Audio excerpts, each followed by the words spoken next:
Welcome to भाभी भोर channel. आज हम मोस्ट इम्पॉर्टेंट टॉपिक, अगर मैं कहूँ एक्सट्रीमली इम्पॉर्टेंट तो भी गलत नहीं होगा, पर्सनैलिटी डेवलपमेंट एंड लीडरशिप के बारे में पढ़ेंगे। लीडरशिप की एक वीडियो पहले भी बना चुका हूँ, but let's cover it again और थोड़ा डिटेल में। ठीक है, ये एक्सट्रीमली इम्पोर्टेंट क्यों है? क्योंकि जो आपका पेपर होने वाला है बी एंड सी सर्ट का, उसमें 75, जी हाँ सही सुना आपने, 75 नंबर का खाली यही चैप्टर आने वाला है। तो इट्स एक्सट्रीमली इम्पोर्टेंट, इसके सारे कॉन्सेप्ट बहुत इंपॉर्टेंट है। इसको डिटेल में हम समझने की कोशिश करेंगे आज। ठीक है, अगर आप मुझसे पूछो ना कि मतलब सारे चैप्टर हैं, हम कौन सा सबसे ज़्यादा, यही है, यही चैप्टर सबसे ज़्यादा इंपॉर्टेंट है, सबसे ज़्यादा ज़रूरी यही है। ठीक है, हम स्टार्ट करते हैं। देखो पहला है, इसमें पूछते हैं first concept of life skills. Life skills पूछते हैं, डिफाइन करते हैं इसको हम सबसे पहले। WHO के अकॉर्डिंग लाइफ स्किल्स होते क्या हैं? Abilities for adopting positive behaviour that enables individual to deal effectively with the demands and challenges of everyday life. मतलब क्या हुआ इसका कि लाइफ स्किल होते हैं एक पर्टिकुलर इंसान का बिहेवियर, व्यवहार, जिससे वो अपने जीवन में होने वाले चैलेंजेस को फेस करता है या ओवरकम करता है। समझ आ गया? अब आपसे क्वेश्चन पूछेंगे पेपर में, एग्जाम में कुछ होगा, मैं क्वेश्चन फॉर्मेट में पढ़ता चलूंगा, आप समझते चलना। ठीक है, right any 10 core life skills, just mug up it, रट लो इन्हें। कौन कौन से हैं? सेल्फ अवेयरनेस, खुद के बारे में जानकारी। एम्पैथी, एम्पैथी होता है किसी के स्थान पे रख के खुद को देखना। Critical thinking, fact figure reasoning के हिसाब से किसी चीज़ को, किसी चीज़ के बारे में सोचना is called critical thinking. Creative thinking, creative thinking होता है न्यू इनोवेशन या आइडियाज़ के साथ में आपको किसी चीज़ के बारे में अगर सोचते हो, वो चीज़ creative thinking. Problem solving skills, नाम से क्लियर है, किसी भी समस्या है उसको सुलझाने के आपके अंदर स्किल्स हों जो, वो आएंगे। डिसीजन मेकिंग स्किल्स, फैसले लेने की क्षमता, ये डेवलप कैसे होते हैं भाई? कॉन्टिन्यूस प्रैक्टिस से, रिग्रेस प्रैक्टिस बार बार, उससे डेवलप होंगे। इंटरपर्सनल रिलेशनशिप, ये होता है कि आपके संबंध कैसे हैं अपने दोस्तों के साथ में, ऐसे करके। ये ऐसे तो नहीं जाने जाते कि हमारे रिलेशनशिप ऐसे, मतलब ये वाला वो बंदा है कि जिससे मेरी बहुत बढ़िया लड़ाई हो रखी है ये अच्छे नहीं है ना, अच्छे होंगे कि हमारा बहुत अच्छा दोस्त है, ऐसे वाले रिलेशनशिप। क्लियर? अगला है कोपिंग विद इमोशंस, मतलब अगर आपको फेलियर मिल रही है वो एंड सक्सेस मिल रही है वो, उस पर्टिकुलर चीज़ में आप रिएक्ट कैसे करते हो, डील कैसे कर पाते हो सिचुएशन को। ऐसा तो नहीं खुशी में आसमान के पार और दुख में धरती में, जमीन में नीचे पाताल में धंस गए, नहीं ऐसा नहीं होता। कोप करना उनसे कोर स्किल्स में आता है। कोपिंग विद स्ट्रेस, बहुत डिटेल में पढ़ेंगे हम इसको भी, तनाव को कैसे मैनेज करते हैं। ये 10 क्लियर हैं एंड जस्ट रटना है इन्हें, मैंने दोबारा रिपीट कर दिया, ये चीज़ रटनी है। नेक्स्ट देखो, नेक्स्ट है पर्सनैलिटी। पर्सनैलिटी क्या होती है, अब हम उसे डिफाइन करते हैं। पर्सनैलिटी, देखो इसके बहुत सारे डेफिनेशन है, बट जो अच्छी मुझे लगी एक वो वाली मैंने लिखी है। Is the complex mental characteristics that makes them unique from other people. It includes all pattern of thoughts emotions that cause us to do and say things in a particular way। कहने का मतलब ये है, personality एक mental characteristic होती है इंसान की। वैसे पर्सनैलिटी के अंदर आपके इमोशनल एंड फिजिक, आप दिखने में कैसे हो, ये सब इंक्लूड हो जाता है, लेकिन फिर भी टू बी वेरी प्रिसाइज एक मेंटल कैरेक्टरिस्टिक होती है, हर इंसान का अलग होता है सोचने का तरीका वगैरह ऐसे। तो ये एक मेंटल कैरेक्टरिस्टिक है जो यूनिक है हर पर्सन की, जिससे वो, जिस तरीके से वो किसी भी विचार से या किसी भी इमोशन से एक पर्टिकुलर वे में डील करता है। मैं क्लियर हूँ? अगला देखो, पर्सनालिटी डेवलपमेंट पढ़ेंगे इसके बारे में। इसका मतलब होता है personality development is developing a personality so as to create a strong positive impression about self with the targeted group. Personality development का मतलब हुआ कि अपनी जो पर्सनैलिटी है, मतलब एक अपना एक पॉजिटिव इम्प्रेशन डेवलप करना, पॉजिटिव इम्प्रेशन डेवलप करना, ताकि आप किसी ग्रुप को या किसी दूसरे पर्सन को इन्फ्लुएंस कर सको। समझ गए? अगला देखो, एम्पैथी। ये देखो मैंने थोड़ा सा ना डिवाइड करने की कोशिश की है टॉपिक्स को लगा लगा के बीच में, ताकि वो थोड़े से डिस्टिंग्विश रहें और आपको आंसर लिखने में कन्फ्यूजन ना हो कोई। ठीक है, एम्पैथी क्या होता है, अभी अभी बताया, किसी दूसरे पर्सन के स्थान पे खुद को रख के देखना, ठीक है। अब क्वेश्चन पूछेगा भाई एम्पैथी के कंपोनेंट्स बताओ, पेपर में यही पूछेगा। Empathy has following components. अब मैंने कंपोनेंट्स लिखे हैं, इससे आपको और क्लियर होंगी चीज़ें। Putting one self in others shoes, others shoes के जूते में रखना नहीं मतलब उसके जैसी सेम सिचुएशन में रख के सोचना, ये हुआ empathy. To see things from other point of view, किसी पर्टिकुलर चीज़ को दूसरे पॉइंट ऑफ व्यू से भी देखना। सपोज करो आप मेरे सामने खड़े हो एंड मैंने यहाँ से 6 लिखा, मतलब 6 लिखा, हो सकता है आप उसे 9 पढ़ रहे हो, या हो सकता है कोई बच्चा उसे जी भी पढ़ रहा हो, जी लिखा हुआ है छोटे वाला, है ना। तो ये नहीं कि वहाँ पे लड़ाई करनी शुरू कर दी, मैं बोलूँगा नहीं ये तो 6 लिखा है, आप लड़ाई करोगे नहीं तो 9 लिखा है। तो दूसरे एम्पैथी समझो ना भाई, दूसरे की परेशानी भी तो समझो। मेरी प्लेस पे अगर आप रख के देखोगे कि हाँ भाई this can also be written as 6, और अगर मैं खुद को आपकी जगह पे रख के देखता हूँ, एम्पैथी कर रहा हूँ आपसे, तो वो मेरे को पता चलेगा हाँ भाई ये भी हो सकता है। क्लियर। अगला पॉइंट देखो, understand and feel other persons feeling. ये मेरे ख्याल से क्लियर हो गया है। दूसरे पर्सन की भावनाओं को समझने की कोशिश करो भाई, ये चीज़, ठीक है। Being able to communicate this understanding to the person in action और बाय वर्ड्स। और अगर आपको बात उसकी समझ आ रही है तो उसको कम्युनिकेट भी करो कि हाँ भाई ठीक है मैं समझ गया, तुम ठीक हो अपनी जगह पे, मैं अपनी जगह पे ठीक हूँ, तुम यू आर अपनी जगह पे। या तो वर्ड से बोल के बता दो या एक्शन से, ठीक है। अगला देखो, being non judgemental and not agreeing और disagreeing with the person but accepting the person and their behaviour. मतलब बीइंग नॉन जजमेंटल, कि जैसे वही 6 और 9 वाला एग्जांपल ले लें अगर हम, ये नहीं कि बहुत एग्रेसिव हो गया हूँ, लड़ाई करने पर तुल गया, भाई नहीं 6 ही लिखा है तुम ऐसे कैसे बोल सकते हो। दूसरे पर्सन का भी नज़रिया समझना, उसके बिहेवियर को भी एक्सेप्ट करने की टेंडेंसी। क्लियर। अगला देखो, not taking the issue on one's own shoulder. वही वो पूरे उसी का बतंगड़ नहीं बनाना आपने, अपने खुद के कंधों पे भार लगे कि नहीं मेरी बातों को मानता नहीं है वाली फीलिंग हो जाती है ना गंदी। नहीं भाई, दूसरे की चीज़ें भी समझनी चाहिए। बहुत क्लियर हो चुका है ये, पेपर में लिखोगे गलत मत करना। अब एक बच्चे इसके बाद तुम्हारे दिमाग में शब्द घूम रहा होगा वो वाला सिंपैथी वाला एम्पैथी के जुड़वा भाई समझ लो उसे भी। एम्पैथी तो आपको ये क्लियर हो गया। सिंपैथी होता है किसी दूसरे इंसान की जगह आप खुद रख के नहीं देख रहे, बल्कि जैसे कि कोई ब्लाइंड पर्सन रोड क्रॉस कर रहा है, तो आप उसे उसकी जगह पे खुद को रख के नहीं देख रहे कि हाउ इट फील्स, आप उसके प्रति सिंपैथी सहानुभूति सी प्रकट कर रहे हो। सहानुभूति मतलब दया वाला भाग कि हाँ बेचारे को दिखाई भी नहीं देता है, ये वाली जो फीलिंग होती है दैट इज सिंपैथी। वो एक नेगेटिव फीलिंग है, एम्पैथी एक पॉजिटिव फीलिंग होती है। मैं क्लियर हूँ। आगे बढ़ते हैं। एक पॉइंट और देखो यहाँ पे बड़ा इंपॉर्टेंट लिखा है, the 3 types of empathy that physiologist have defined. 3 तरह की होती है, कौन कौन सी? Cognitive, emotional, compassionate. दोबारा से सुनो, 3 टाइप की एम्पैथी होती है, cognitive empathy, emotional empathy, compassionate empathy. आएगा 3 नंबर में, लिख देना 3 नंबर पक्के। बोलो जय माता दी। आगे बढ़ते हैं। अगला है factors influencing personality, physical, social, psychological and philosophical. हमारी पर्सनैलिटी को कुछ फैक्टर्स इन्फ्लुएंस करते हैं। फैक्टर्स, अब देखो आगे ये क्लियर हो जाएगा क्या होता है इसमें। ये अलग अलग पूछते हैं, 2-2 नंबर में अलग अलग पूछेंगे। ये क्वेश्चन पुटअप होता है कि define physical and social factors that influence personality of particular person, number 1। Second पूछते हैं define psychological and philosophical factors that influencing a personality of individual। 2 question हो गए। अब फिजिकल और सोशल वाले में आप क्या लिखोगे? फिजिकल और सोशल मतलब बॉडी से रिलेटेड कुछ बात हो रही है। अब देखते हैं हेरिडिटी। हेरिडिटी होता है जेनेटिक मटेरियल। आप पर्टिकुलर आपकी हाइट कितनी है ना, आप किस बॉडी स्ट्रक्चर, शेप और साइज के हो, वो डिपेंड किस पे करता है? आपके मॉम एंड डैड पे। मोस्टली ये बोलते हैं आपकी आइज तो आपके फादर की चीज़ जा रखी, अच्छा आपके फेस तो आपकी मॉम की चीज़ चला गया, ये होता है ना। तो वो जीन्स की वजह से, जीन्स जेनेटिक मटेरियल जो हमने इनहेरेंट किया है उससे वो हुआ, इसके अंदर आता है। सेल्फ डेवलपमेंट, अपने बारे में आप मतलब इसमें सेल्फ अवेयरनेस वाला चीज़ आता है कि कितनी जानकारी है, कि अच्छा मेरे डूज डोंट्स वगैरह आपको पता नहीं है, मेरी कैपेसिटी कितनी है, एबिलिटीज़ कितनी है, वो सब इसमें आता है। सेल्फ डेवलपमेंट ये वाला फैक्टर हो गया।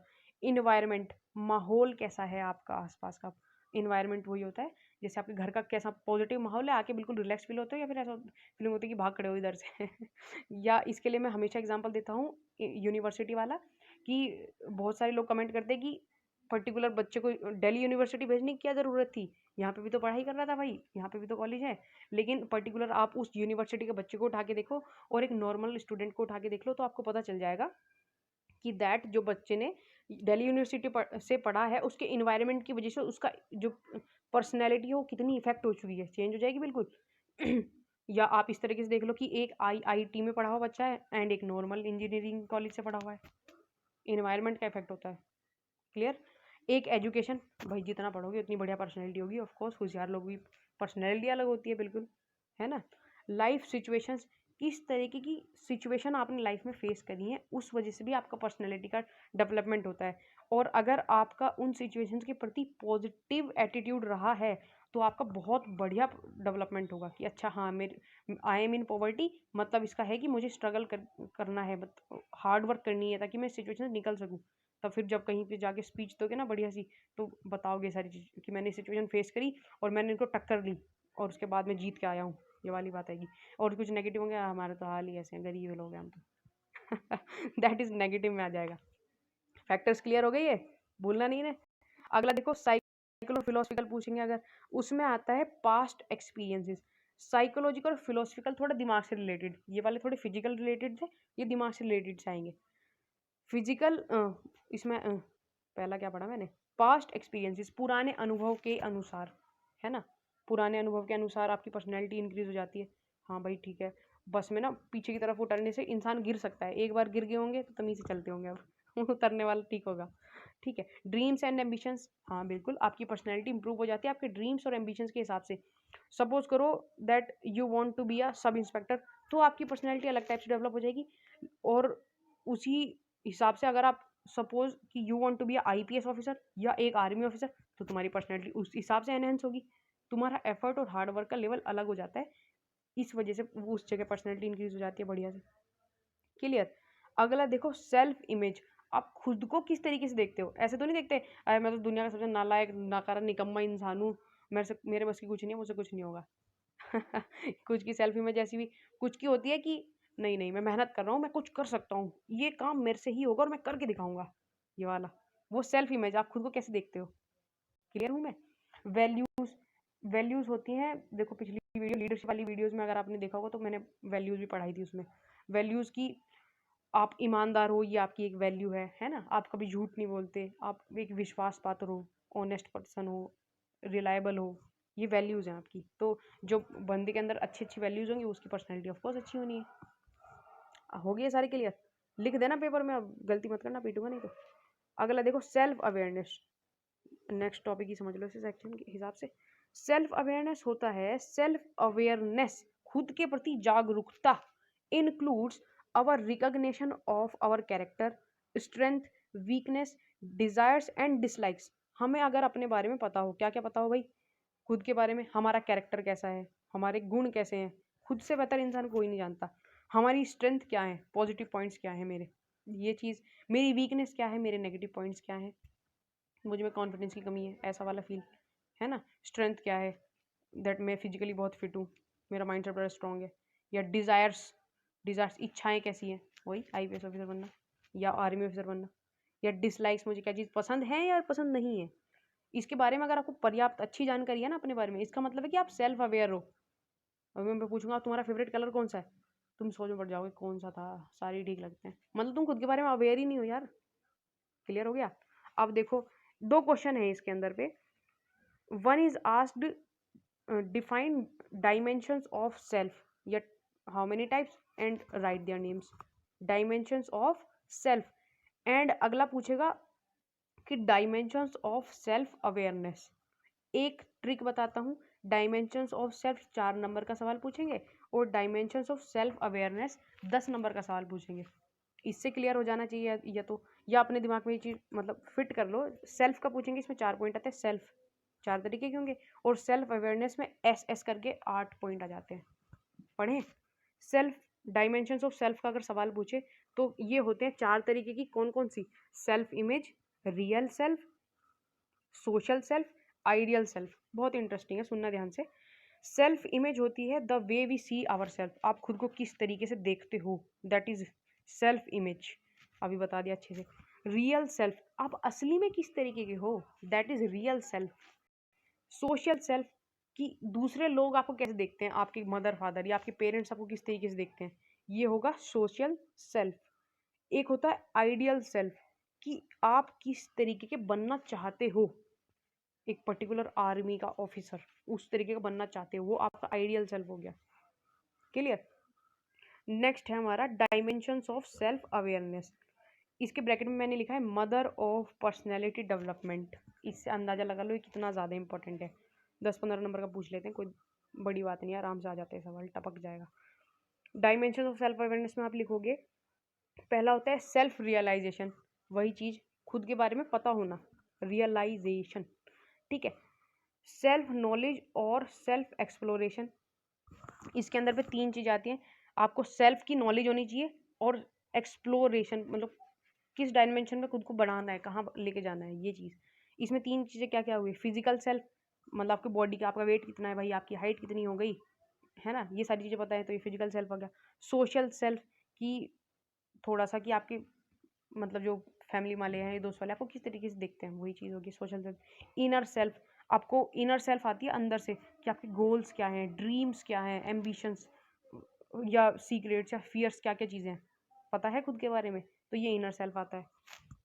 अगला देखो इसमें सेल्फ एस्टीम और सेल्फ वर्थ, मतलब कि आपको अपनी स्ट्रेंथ के बारे में पता है, ये चीज़ पता है कि आप किस चीज़ के लायक हो, ये वाली फीलिंग आती है ना कि हाँ भाई मैं एक सिपाही बनने के लायक हूँ या फिर एक लेफ्टिनेंट बनने के लायक हूँ, वो इससे पता चलता है। अगर आपको इतनी मतलब अंदर से वाली गट फीलिंग आती है कि हाँ है भी ये वाला दम या नहीं है। एक होता है सेल्फ कॉन्फिडेंस, अपनी लिमिट्स और एबिलिटीज़ के बारे में पता होना, ये होता है सेल्फ कॉन्फिडेंस। वो बंदा बड़ा कॉन्फिडेंट वही तो होगा जिसे पता होगा कि हाँ भाई मैंने पढ़ रखा है, मुझे चीज़ें आती हैं, तो आपके अंदर कॉन्फिडेंस जागे कि हाँ ठीक है ए ग्रेड आएगा, मैं कॉन्फिडेंट हूँ, ये चीज़। सेल्फ टॉक, सेल्फ टॉक होता है खुद से बात करना। जैसे कई बार अभी मैं कुछ बता रहा हूँ या मैं आपको कुछ सवाल पूछ रहा हूँ, तो आप अपने दिमाग में उसके आंसर भी दे रहे होंगे, मुंह से नहीं बोल रहे हो बैठ के, बट अपने आंसर में हाँ ठीक है समझ आ रहा है, ठीक है ठीक है ठीक है, ऐसे करके दिमाग में चल रहे होगा ना, वो सेल्फ टॉक होती है आपकी। ये अगर आप करते हो, और ये पॉजिटिव होनी चाहिए, नेगेटिव मत करना, पॉजिटिव होनी चाहिए। सेल्फ मोटिवेशन, जैसे आप कभी निराश हताश हो जाते हो तो खुद को किस तरीके से मोटिवेट करते हो, आपका एटीट्यूड कैसा रहता है सिचुएशन के प्रति, वो चीज़। सेल्फ इमेज, वही चीज़ आ गई, खुद को कैसे देखते हो, बस टर्मिनोलॉजी थोड़ी थोड़ी सी अलग है जो आपको याद करनी है। सेल्फ कंट्रोल, कि आपने अपने जो इमोशंस हैं, थॉट्स हैं, डिज़ायर्स हैं या फैंटेसीज हैं, हवा में कहानियाँ बुनते चले जा रहे हैं भाई मैं तो वहाँ जा रहा था ऐसे करके, वो वाली, खुद पे कितना कंट्रोल है, वो इसमें आएगा। सेल्फ पर्पस, वही एम गोल है आपको, वो पता है आपको नहीं पता है, क्लियर हो उस चीज़ के लेके या नहीं, ये यहाँ पे होता है हमारा ख़त्म। क्या थे ये हमारे भाई, dimensions of self awareness, dimensions of self awareness याद करना, 10 नंबर में पूछेंगे इसको। अगला क्वेश्चन पूछेंगे आपसे स्वॉट एनालिसिस। अब ये स्वॉट एनालिसिस क्या होता है, एक डायग्राम दे रखा है, इसे ध्यान से देख लो। स्वॉट की फुल फॉर्म क्या होती है, S for strength, W for weaknesses, O for opportunities and T for threat, threat होता है डर हमारे। अब बहुत ध्यान से सुनना, एक लाइन क्या बोल रहा हूँ मैं, स्ट्रेंथ और वीकनेस ये दोनों इंटरनल फैक्टर्स हैं, इंटरनल मतलब अंदर से आते हैं हमारी ये वाली चीज़ें, क्या क्या, स्ट्रेंथ और weakness. And opportunities and threat ये एक्सटर्नल है, अपॉर्चुनिटी भी बाहर से मिलेगी, डर भी बाहर से ही मिलने वाला है, ये काम क्लियर। अब इनको ध्यान से पढ़ो कोई दो राय नहीं है, ये क्वेश्चन आपका 10 का या 20 नंबर का आराम से पूछ देंगे, क्योंकि इससे 75 नंबर का पूछना है, सब इंपॉर्टेंट है, मैं क्या क्या बताऊँ इसमें सारा ही बहुत इंपॉर्टेंट है ये। अब हम एक एक करके पढ़ते हैं। स्ट्रेंथ, स्ट्रेंथ क्या क्या होती हैं, जैसे आपकी वर्क एक्सपीरियंस हो गया, किसी काम को करने का आपका अनुभव आपकी स्ट्रेंथ हो गई, ड्रिल कितनी बार करी है, एक्सपीरियंस हो गया ना आप ड्रिल करने का। Education including values added features, आपको पर्टिकुलर किसी चीज़ की एजुकेशन है, जिस चीज़ के बारे में आप पढ़ रहे हो बार बार, अभी ऊपर जो चीज़ें बताई उनके बारे में आपने पढ़ा वीडियो के अंदर, तो वो एजुकेशन आपकी स्ट्रेंथ में काउंट होगी, आपकी स्ट्रेंथ बढ़ी है उस एजुकेशन को लेके, ठीक है। Strong technical knowledge within our field, आप किसी टेक्निकल फील्ड में हो, जैसे फॉर एग्जांपल इन एनसीसी आपको वीडियो मेकिंग का काम दिया है, तो उस पर्टिकुलर टेक्निकल फील्ड में वीडियो मेकिंग में आपकी एबिलिटी कितनी बढ़ गई, तो वो आपकी स्ट्रेंथ में काउंट होगा। क्लियर। स्पेसिफिक ट्रांसफरेबल स्किल्स, जैसे एज एनसीसी में रह के आपने क्या सीख लिया, कम्युनिकेशन स्किल्स आपकी इंप्रूव होगी, आपके यार दोस्त बहुत अच्छे बन जाते हैं। ठीक है। टीम वर्क आप सीख चुके हो तो वो आपकी स्ट्रेंथ में काउंट होगा। ठीक है।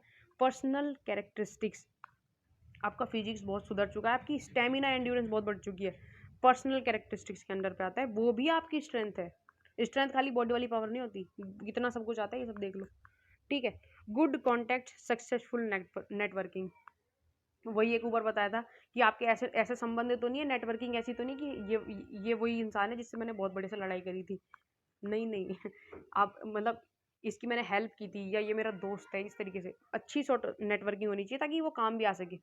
ऐसा नहीं दुश्मन ही दुश्मन पाल के बैठे हो सारे अगला देखो, interaction with professional organisations, particular किसी प्रोफेशनल ऑर्गेनाइजेशन से बात करने का एक तरीका होता है, वो हर किसी को नहीं आता। जैसे रेज्यूमे लिखना होता है या सीवी भी देते हो आप किसी चीज़ को लेके, तो अगर वैसी चीज़ें आपने सीखी हुई हैं that will count in your strength. ये सारे इंटरनल है, आपको अंदर से खुद से सीखनी है। क्लियर।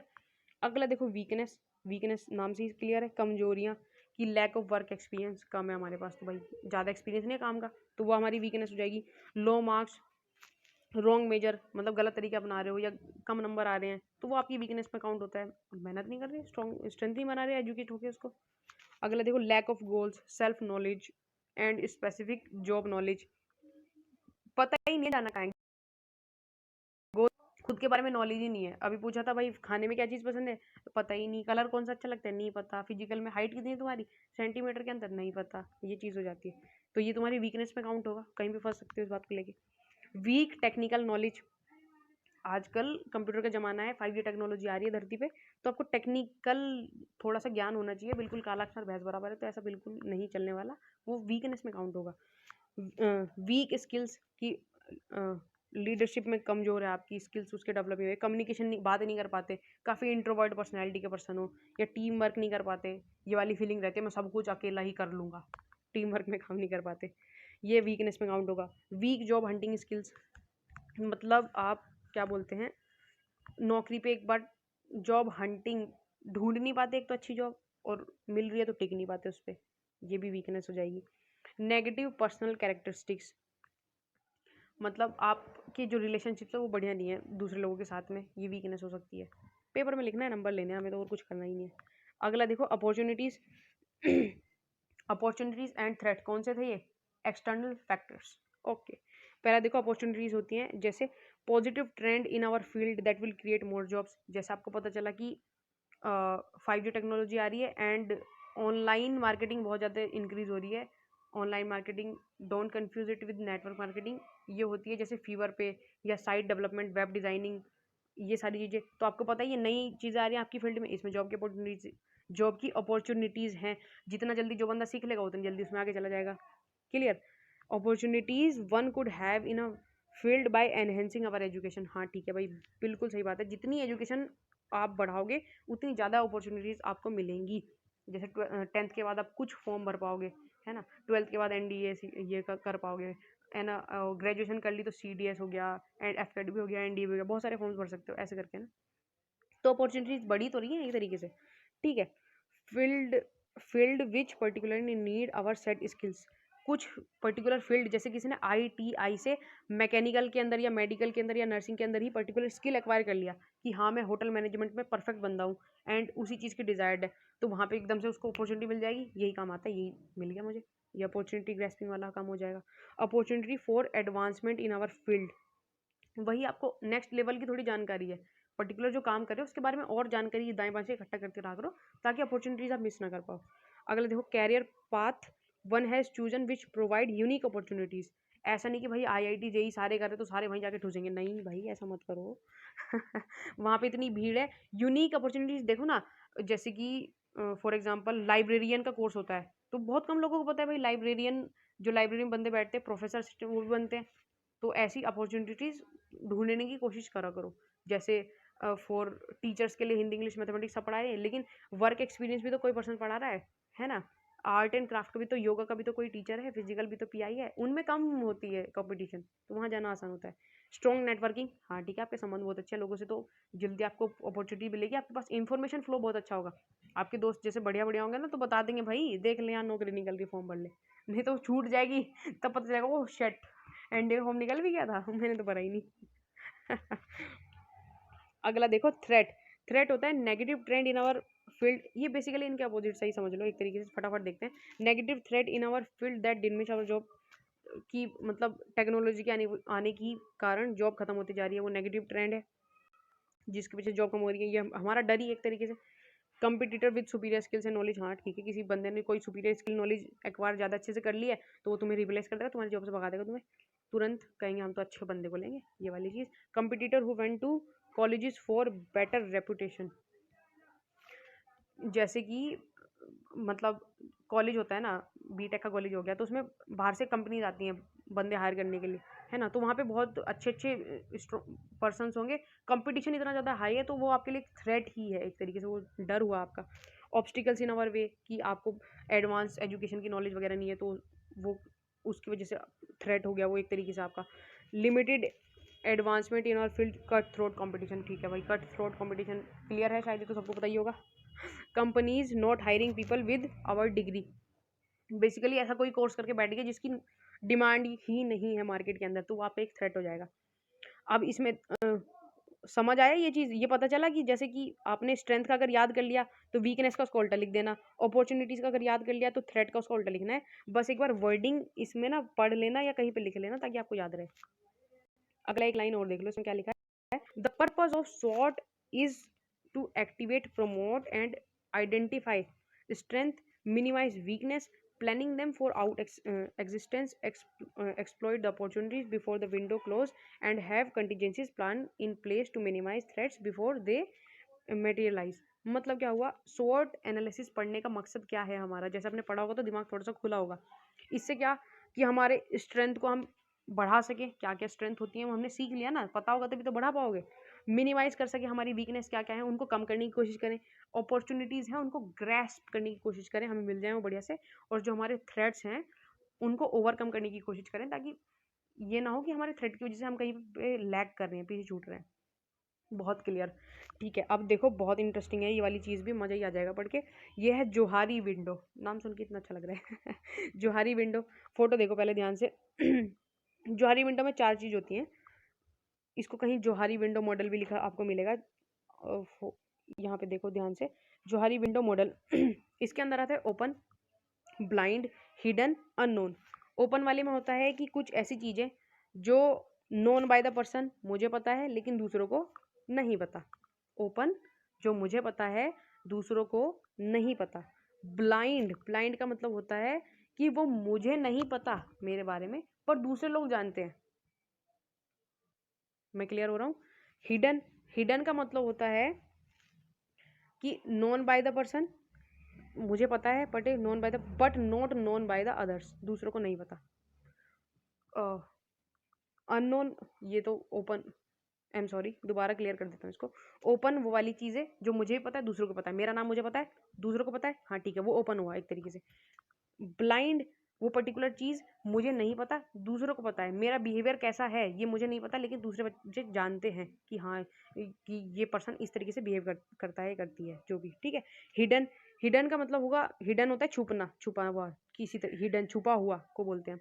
ये चीज़ मुझे पता है पर दूसरों को नहीं पता, मेरी पर्सनल लाइफ कैसी है या मेरे मदर फादर का नाम क्या है ये मुझे पता है दूसरों को नहीं पता। अननोन, जो मुझे भी नहीं पता दूसरों को भी नहीं पता, अननोन, पता ही नहीं भाई किसी को। ये जोहारी विंडो मॉडल आएगा, 4 टर्म छापना और जय माता दी लिख देना। एम क्या है इसको पढ़ने का, to increase the size of open area, open area का साइज हमें बढ़ाना है अच्छी पर्सनैलिटी एक्वायर करने के लिए। We have to increase the size of open area, कैसे बढ़ेगा, बाय टेकिंग फीडबैक्स, फीडबैक से। अगर ब्लाइंड है कि कोई चीज़ हमें नहीं पता और दूसरों को पता है हमारे बारे में, तो फीडबैक लो। मैं आपसे फीडबैक लेता हूँ कि अच्छा ये वीडियो अच्छी बनी है ख़राब बन रखी है, तो मैंने आपसे फीडबैक मांगा, आप कमेंट सेक्शन में लिख के बताओगे। अगर आपको वीडियो पसंद आती है तो मतलब मैं इसी तरह से कंटिन्यू करूँगा अच्छे से एक्सप्लेन करके चीज़ों को पढ़ाने का, अगर नहीं आता तो मैं और क्विक में पढ़ाने की कोशिश करूँगा या अपना स्टाइल चेंज करने की ट्राई करूँगा। तो इससे क्या होगा, मेरा ओपन वाला एरिया इंक्रीज होगा। क्लियर। अगला देखो, बाय डिस्क्लोजर, डिस्क्लोजर से हम हिडन से ओपन की तरफ जाते हैं। डिस्क्लोजर, जैसे कि कोई पर्सनल चीज़ बहुत स्ट्रेस, टेंशन, दुखी कर रही है मुझे, अगर मैं अपने दोस्तों के साथ में उसे शेयर कर देता हूँ तो वो ओपन हो गई, उन्हें पता है, मुझे पता है, तो ओपन वाला एरिया क्या हुआ, बढ़ गया। अगला देखो, थ्रू एक्सप्लोरेशन, जो अननोन है, किसी को पता ही नहीं, ना मुझे पता ना दूसरों को, वो एक्सप्लोर करने से बढ़ता है कि मैं ग्राउंड के 10 चक्कर काट सकता हूँ। ये कैसे पता चलेगा? एक्सप्लोर करने से। जब मैं काटूंगा भाई तभी तो पता चलेगा काट पा रहा नहीं काट पा रहा। क्लियर? अगला देखो, छोटा सा टॉपिक और, coping with stress and emotions. बहुत बहुत इंटरेस्टिंग टॉपिक, मजा ही आ जाएगा पढ़ के। कोपिंग विद स्ट्रेस, स्ट्रेस पता है, तनाव, और इमोशंस, इनसे कोप करना। कोप मतलब ओवरकम करना इनको बेसिकली। अब पहले डिफाइन कर लेते हैं स्ट्रेस होता क्या है भाई, पहले तो ये देख लो। Stress is our body's reaction to the people and event and to our own thoughts, the way we react to an event that causes stress. Simple सा मीनिंग होता है स्ट्रेस का कि हमारी बॉडी का रिएक्शन, कैसा रिएक्शन, जो हमारे खुद के मतलब विचारों और लोगों के प्रति आता है। इवेंट्स, कोई चीज़ हमारे सामने हुई है, कोई इंसान हमारे सामने आया, उस पर्टिकुलर इंसान के प्रति या उस पर्टिकुलर सिचुएशन के प्रति जो हमारे दिमाग में विचार आएंगे, है ना, अगर वो नेगेटिव है तो वो क्या करते हैं, स्ट्रेस कॉज करते हैं। क्लियर हो गया मैं? ठीक है। स्ट्रेस मैनेजमेंट टेक्निक, 10 नंबर में ये सवाल पूछते हैं कि डिफाइन सम या give some stress management techniques. अब स्ट्रेस मैनेजमेंट टेक्निक्स क्या होती हैं? टेक अ डीप ब्रेथ, अगर वीडियो लंबी हो रही है, थक गए हो ना, स्ट्रेस फील हो रहा है, तो एक डीप ब्रेथ लो भाई। ठीक है। टॉक इट आउट, अपने दिमाग में सारी बातें मत रखा करो, जो चीज़ अच्छी लग रही है या नहीं लग रही, मतलब कुछ भी सिचुएशन है बोल दिया करो, talk it out. Clear? Take a break, मतलब बहुत ज़्यादा आप किसी चीज़ में इंडल्ज रहते हो ना, घुसे पड़े हो सुबह से लेकर शाम तक रट्टाफिकेशन में, या जैसे पेपर की बहुत टेंशन हो रही है, डॉक्यूमेंटेशन वर्क की टेंशन हो रही है, तो टेक अ रेस्ट, चिल मारो, थोड़ी देर सो जाओ बैठ के। ठीक है। Create a quite place in your mind, मतलब क्या होता है इसका? Quite place in your mind, किसी पीसफुल जगह पे जाओ। जैसे कि सपोज करो आपको अपने रूम के अंदर बैठ के स्ट्रेस महसूस हो रहा है ना, तो अपनी पोजीशन चेंज कर लो, छत पे चले जाओ या कहीं बालकनी में घूमने चले जाओ, या कहीं बाहर पार्क हो गया या ट्रीज के आसपास, है ना, थोड़ा सा रिलैक्स करो बॉडी को, शांत जगह ढूंढो अपने दिमाग के लिए, तो स्ट्रेस कम हो जाएगा। क्लियर? पे अटेंशन टू फिजिकल कंफर्ट, इसका मतलब यही है कि थोड़ा सा रिलैक्स माइंड करने के लिए फिजिकल कंफर्ट, इसको बहुत अच्छे से रिलेट करो, सो जाओ कहीं पे, कंफर्टेबली सो जाओ थोड़ी देर, तो आपको स्ट्रेस बहुत रिलैक्स महसूस होगा। मूव, मूव का मतलब है कि स्ट्रेस कई बार ऐसे भी होता है कि सपोज करो आप सुबह से लेकर शाम तक अपने लैपटॉप पे काम करने में लगे हुए हो, या सुबह से लेकर शाम तक आज वीडियो ही देख रहे हो क्योंकि पेपर है तो भाई थोड़ा सा मूवमेंट कर लो, कहीं बाहर जाओ, रन करो, जंप करो, जॉगिंग कर लो, तो उससे स्ट्रेस रिलीज होता है। Take care of your body, हाँ भाई आपको अपनी बॉडी का बहुत बढ़िया से ध्यान रखना चाहिए। कभी महसूस किया है कि जैसे सपोज करो आपने कभी फास्टिंग की हो, है ना, तो उस दिन आप अपनी बॉडी का बड़ा ध्यान रखते हो, बिल्कुल सेलेक्टेड चीज़ें खाओगे, है ना, बिल्कुल बढ़िया से कपड़े पहन लोगे, तो अपनी बॉडी का ध्यान रखते हो, बहुत रिलैक्स महसूस होता है। मैं क्लियर हूँ? लाफ, फ्री मेडिसिन है, जितना खुश रह सकते हो तो ना खुश रहो, लोगों को चिढ़ाओ। अब इसका मतलब ये नहीं है कि रावण की तरह हा हा कर रहे हो पूरे दिन भर, नहीं भाई, खुश रहने का मतलब होता है एक हैप्पी से, प्लीजेंट से, स्माइलिंग से मूड में रहना, वो। ठीक है। मैनेज योर टाइम, देखो ये सबसे बड़ा रीज़न होता है स्ट्रेस का कि जैसे सपोज करो आपको कल एसएसबी देने जाना है, या फिर कल कहीं जाना है और आपको डॉक्यूमेंटेशन वर्क उसके लिए रिक्वायर्ड है, तो डॉक्यूमेंट्स के चक्कर में अच्छा मैंने ये फोटो रख ली नहीं रखी पासपोर्ट साइज, अच्छा मैंने ये फाइल और फोल्डर में ये चीज़ डाली नहीं डाली, उसके लिए बहुत स्ट्रेस क्रिएट हो जाता है। तो अच्छे से अपना एक फोल्डर वोल्डर क्रिएट करके अपने पेपर्स को बहुत अच्छे से मैनेज करके रखा करो, वो बहुत बड़ा रीज़न है स्ट्रेस कॉज होने का, ताकि आप बिल्कुल रिलैक्स रहो। क्लियर? नो योर लिमिट्स, आपको पता होनी चाहिए आपकी कमियाँ क्या हैं, उससे भी आपका स्ट्रेस बहुत ज़्यादा कम होता है। हाँ पता है भाई ये नहीं कर सकता, धीरे धीरे सीख जाऊंगा चीज़ें, अभी नहीं समझ आ रही तो मैं 2-3 बार वीडियो देखूंगा, मेरे समझ आ जाएंगी। मेरी लिमिट है कि मेरे को 5 बार वीडियो देख के चीज़ ज़्यादा अच्छे से क्लियर होंगी। तो आपको पता है अपनी लिमिट्स, तो एक बार आप पढ़ के पता का समझ नहीं आया कुछ तो बिल्कुल स्ट्रेस में आ जाओगे, कुछ बच्चे बिल्कुल टेंशन में आ जाएंगे, क्या अच्छा हमें तो समझ ही नहीं आ रहा था ना, सब कुछ पढ़ा दिया मैम ने, ये चीज़। तो बी रिलैक्स, चिल डाउन, अपनी लिमिट्स का पता होना चाहिए।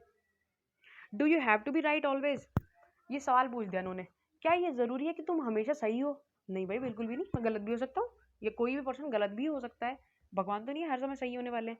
तो उस चीज़ के लिए फालतू में स्ट्रेस क्रिएट मत किया करो, हमेशा किसी से लड़ाई करके आ गए और बोले भाई हमेशा मैं ही सही होता हूँ, ऐसा नहीं होता। चिल डाउन, आप गलत भी हो सकते हो, एक्सेप्ट करो इस चीज़ को, तो स्ट्रेस कम होगा। अगला, हैव अ गुड क्राई, अब बचपन से सिखाया गया है कि भैया रोना बहुत गलत बात होती है, चाहे वो बॉय हो या गर्ल हो, यू कांट क्राई ये बहुत गलत बात है, रोना एक बहुत अच्छी चीज़ होती है, बहुत बहुत अच्छी चीज़ होती है, पता है। तो जब जैसे बहुत ज़्यादा हैवी सा महसूस हो रहा हो ना, तो खुद को कंट्रोल करने की कोशिश मत करो उस पर्टिकुलर सिचुएशन में। एक बड़ी सी जगह ढूंढो और थोड़ी देर रो लो बढ़िया तरीके से। You will really feel so relaxed. और ये सबसे ईजिएस्ट वे है स्ट्रेस दूर करने का।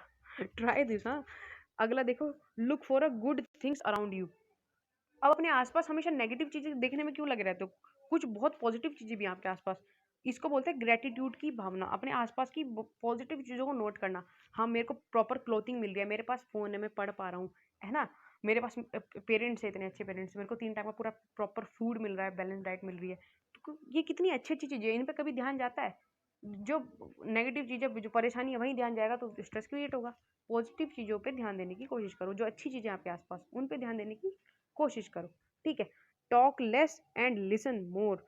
बोलो कम, सुनो ज्यादा। अभी भी हाँ हाँ हाँ करने लगे हो ना, तो शांत होकर पहले चुपचाप समझ लो चीजों को। ताकि तुम्हारे दिमाग से क्लियर हो जाए ये चीजें, पेपर में नंबर अच्छे से लेके आओ, ए ग्रेड। ठीक है, क्लियर हो गया यहाँ तक? अगला देखो, वेरी वेरी लास्ट टॉपिक, ये पक्का ही लास्ट है। Change your mind set. Mind set होता है, देसी भाषा में अगर मैं बोलूँ, विचारधारा। किस तरह का आप सोचते हो, वो माइंड सेट हुआ। फिर भी पेपर में डेफिनेशन पूछते हो तो हम डेफिनेशन पढ़ेंगे एक बार। Your mindset is the sum of your knowledge including beliefs and thought about the world and yourself in it. It is your filter for information.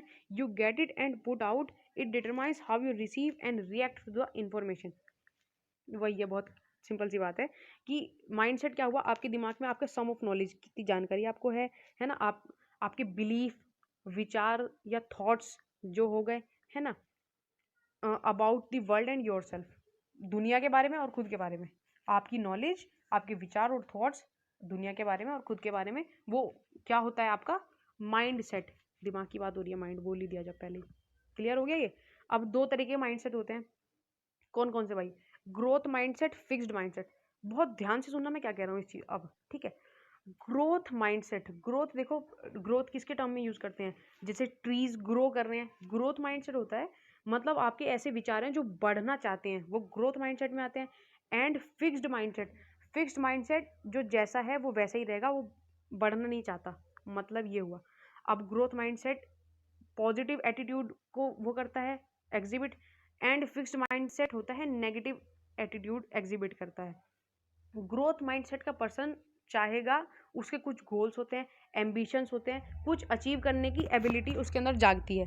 Fixed mindset का जो पर्सन होगा, उसकी ये वाली फीलिंग होती है, जैसे हैं ठीक है, हमारे बस की कुछ नहीं है, हमसे नहीं होगा, मतलब हम ऐसे ही सुखी हैं।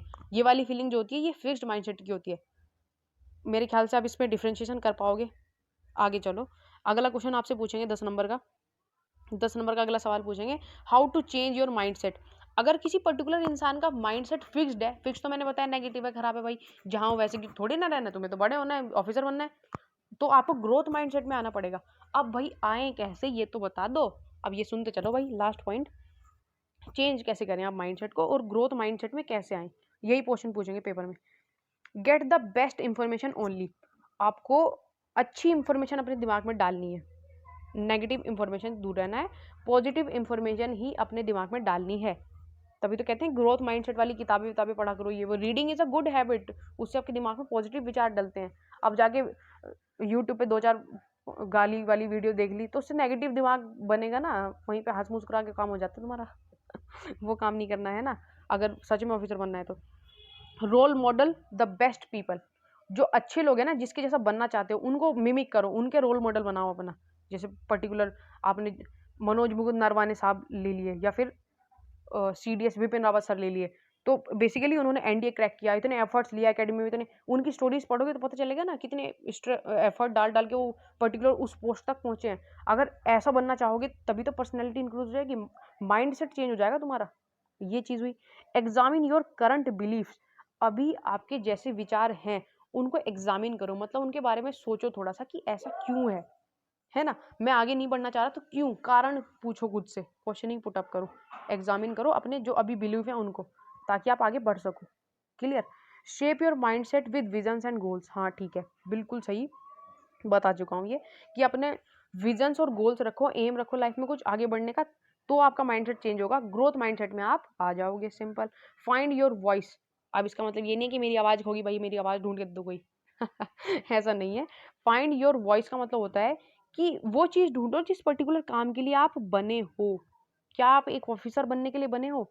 तो एक डायलॉग याद है कि it is not who choose the uniform, it is the uniform who choose you. Uniform होती है जो आपको सेलेक्ट करेगी। तो क्या आप उस यूनिफ़ॉर्म के लायक बन रहे हो?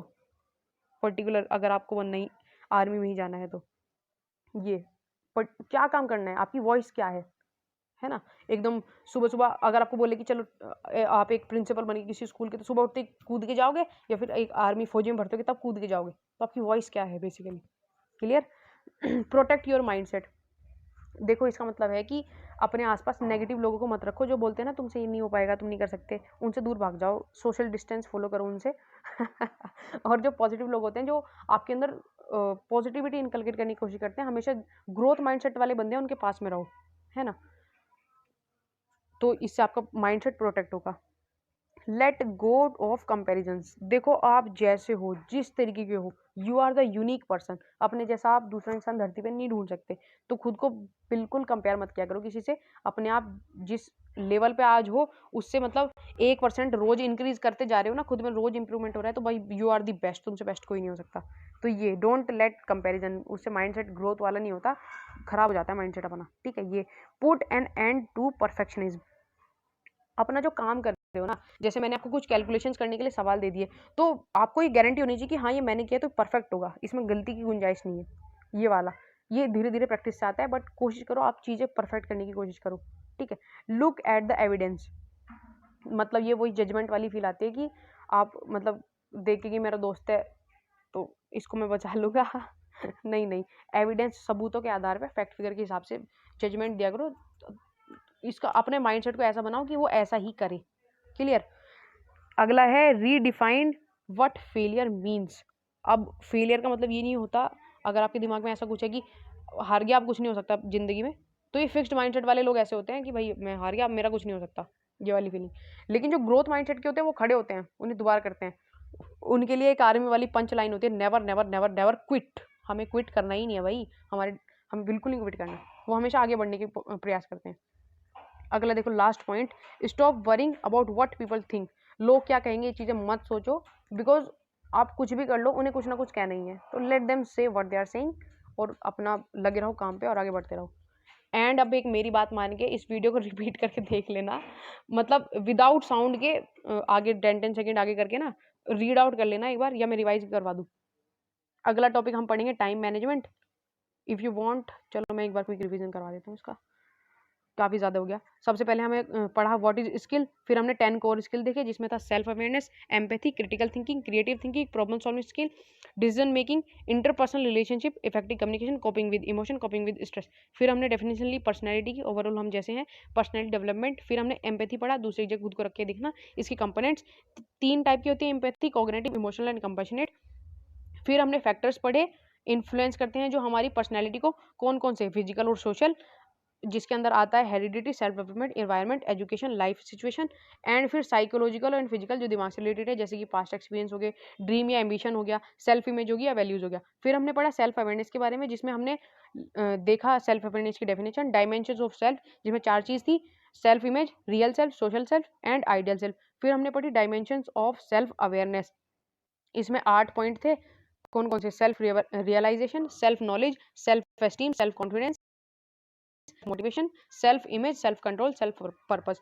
फिर हमने पढ़ा स्वॉट एनालिसिस, जिसमें हमने अपने strength, weakness, opportunities and threats को जाना और उन्हें मतलब ओवरकम करने की कोशिश करी। जानने के बाद फिर नेक्स्ट हमने पढ़ा जोहारी विंडो, इसमें 4 चीज़ पढ़ी, ओपन, ब्लाइंड, हिडन, अननोन, क्या चीज़ें दूसरे को पता है हमें नहीं पता, वो सारी चीज़ें, है ना।